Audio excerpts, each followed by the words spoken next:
नमस्कार, मैं हूं आपके साथ मीनाक्षी रजत और आप देख रहे हैं इंडिया डेली 24/7 का खास शो इंडिया रिपोर्टर्स, जहां खबरें सिर्फ दिखाई नहीं जाती बल्कि उनसे जुड़े हर सवाल का जवाब भी तलाशा जाता है। जहां सत्ता के गलियारों की हर हलचल पर हमारी पैनी नजर रहती है, जहां सरहद से लेकर के सड़कों तक हर बड़ी और अहम खबर की सच्चाई आपके सामने बेबाकी से रखी जाती है। आज भी देश और दुनिया के कई ऐसे मुद्दे हैं जो सुर्खियों में हैं। कहीं बड़े फैसलों की गूंज है तो कहीं जमीनी हकीकत उन दावों को चुनौती दे रही है। विकास के वादों के बीच में आम आदमी की परेशानियां लगातार बढ़ रही हैं और हमारे संवाददाता देश के कोने कोने से जाकर के आपके लिए ऐसी ही तमाम एक्सक्लूसिव रिपोर्ट्स लेकर के आए हैं। तो देखिए इंडिया रिपोर्टर्स में। उत्तर प्रदेश के विधानसभा का मानसून सत्र हंगामे के साथ खत्म हो गया। ये लगातार 3 दिन चला और 3 दिन में लगातार जो समाजवादी पार्टी है वो कहीं ना कहीं राम मंदिर मामले को लेके काफ़ी आक्रामक रही और उसने सुबह से ही प्रदर्शन शुरू किया और यहाँ तक कि सत्र को नहीं चलने दिया। सत्र में जब भी AK शर्मा मंत्री ने आज सुबह बोलना शुरू किया, उस टाइम पर इतना हंगामा किया कि आधे घंटे के लिए सत्र को स्थगित करना पड़ा। उसके बाद दोबारा सत्र को और बढ़ाया गया। ये बताया गया कि 12:20 पर सत्र शुरू होगा, लेकिन सत्र फिर बढ़ा। 1 बजे सत्र शुरू हुआ। 1 बजे सत्र शुरू होने पर AK शर्मा और वित्त मंत्री सुरेश खन्ना ने जो तमाम जो प्रस्ताव थे जो पारित कराने के लिए सदन में रखना शुरू किए, बोलना शुरू किया। विधानसभा अध्यक्ष ने भी उन प्रस्तावों पर हाथ उठाकर हामी भरवाई और पास किया।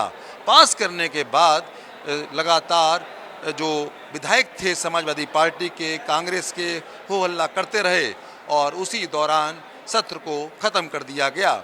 सत्र खत्म होने के बाद जनगण मन सबने खड़े होकर राष्ट्रगान गाया और उसके बाद ये बताया गया कि अनिश्चितकालीन के लिए सत्र स्थगित हो गया है।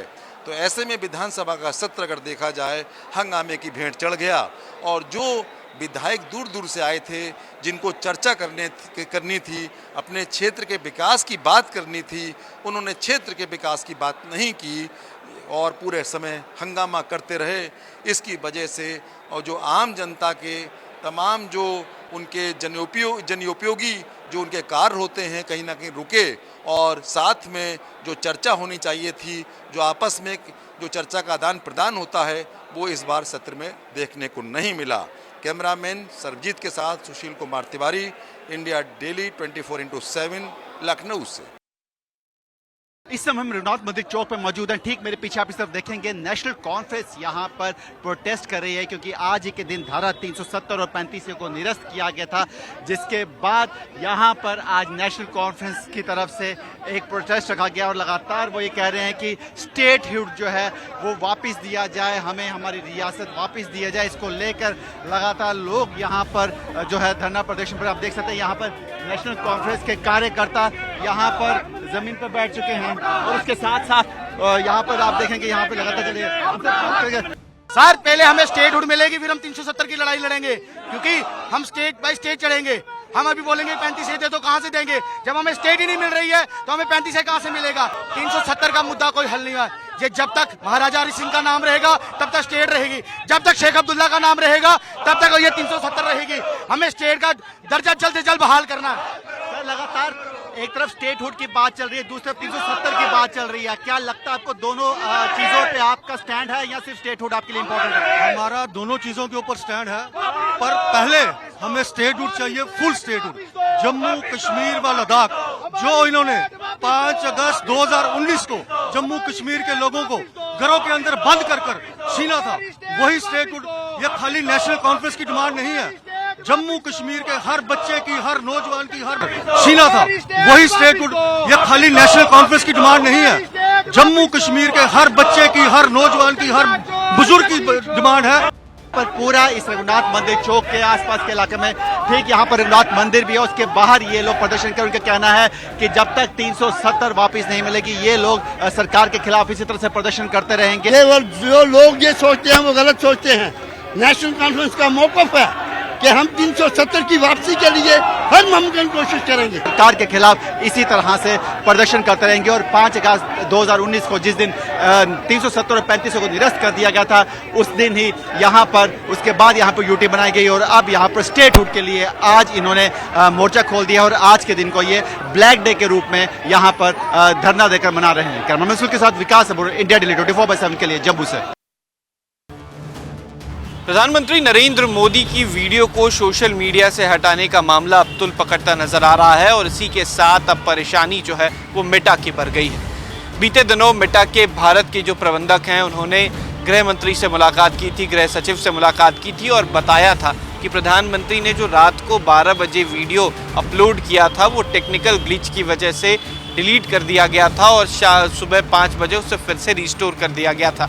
लेकिन संसद में हुए हंगामे और सत्ता पक्ष के सांसदों के द्वारा लगाए गए आरोप के बाद अब सरकार इस बात को मानने के लिए तैयार नहीं है। सरकार ने सीधे तौर पे कहा कि ये टेक्निकल ग्लिच नहीं हो सकता है। अब अगर ऐसा पूरा मामला है तो खुद जो मेटा के फाउंडर हैं एलन मस्क, उन्हें आना होगा और सामने आकर अपने माफ़ीनामा जो है उन्हें देना होगा। अब ऐसे में ये बात इतना तुल पकड़ता नज़र आया कि केंद्र सरकार ने मेटा के ग्लोबल अधिकारियों को आज तलब किया।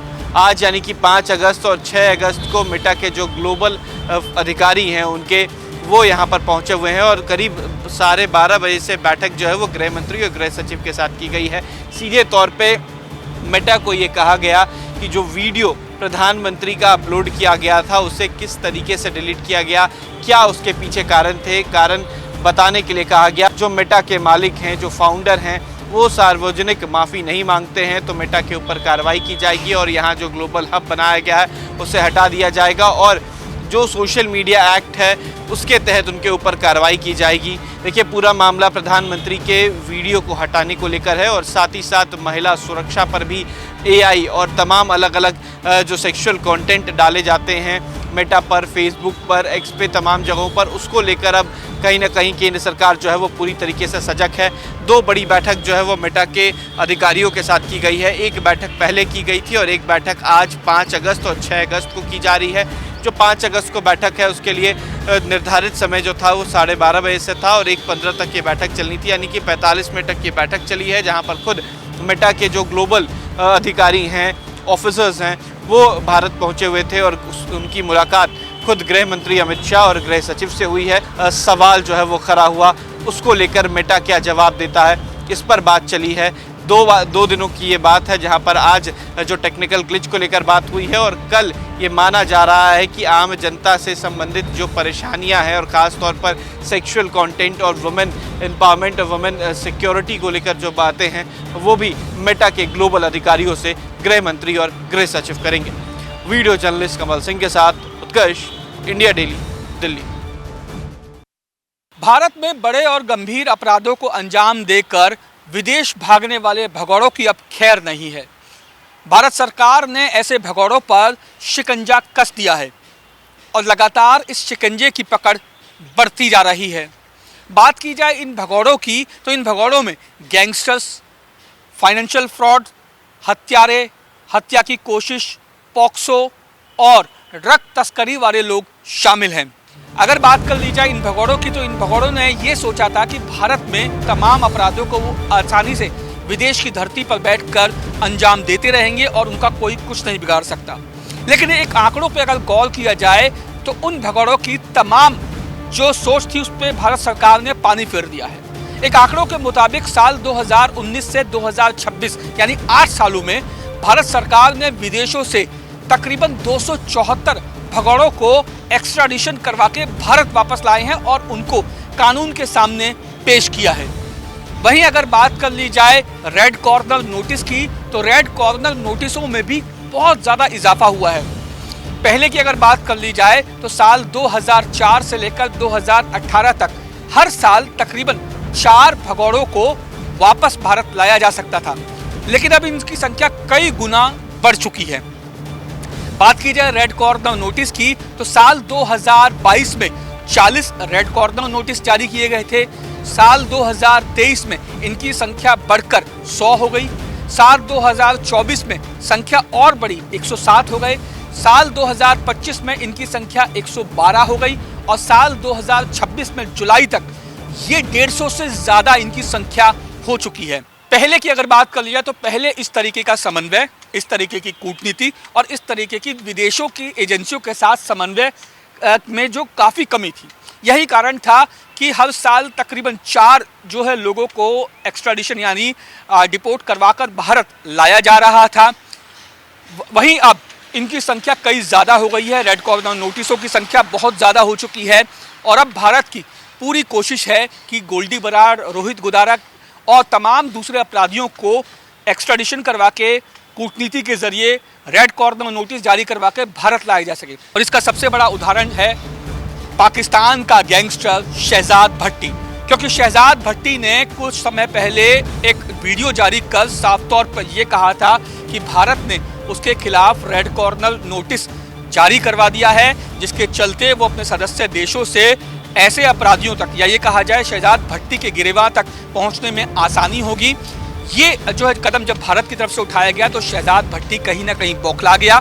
उसे लगा कि अब वो पकड़ा जाएगा या फिर भारत में जो उसके गुर्गे हैं, जो उसकी जड़ें हैं, वो कहीं ना कहीं उखड़ने वाली हैं। इसी के चलते उसने अपने गुर्गों को संभालने और अपने गुर्गों को भारत की एजेंसियां और पुलिस के हाथ ना चढ़ने से बचने के लिए तमाम तरह के उपाय चुनाए। हालांकि अगर बात कर ली जाए तो भारत सरकार लगातार अपनी कूटनीति के जरिए अपनी जो एक्स्ट्राडिशन जो ट्रीटी है सदस्य देशों के साथ उसमें काफ़ी इजाफा कर रही है, उसे काफ़ी जो अमेंडमेंट और नए जो है उसमें कानून जो है वो ला रही है, ताकि भारत की सरजमी को अपराध से दूषित करने वाले लोगों को विदेशों में भी उनका जीना हराम किया जा सके और विदेशों से उसे गिरफ्तार पकड़कर वापस भारत की जेलों तक पहुंचा दिया जाए। वीडियो जर्नलिस्ट रविंदर के साथ Rajneesh Sharma, India Daily, Delhi. India Reporters में वक्त एक छोटे ब्रेक का है, कहीं मत जाएगा, खबरों का सिलसिला लगातार जारी है। देखिए इंडिया डेली 24/7 अब आपके स्मार्ट टीवी पर। इंडिया डेली मौजूद है सभी डिजिटल प्लेटफॉर्म पर लाइव और लगातार। इंडिया डेली 24/7 हर दिन राष्ट्र को समर्पित।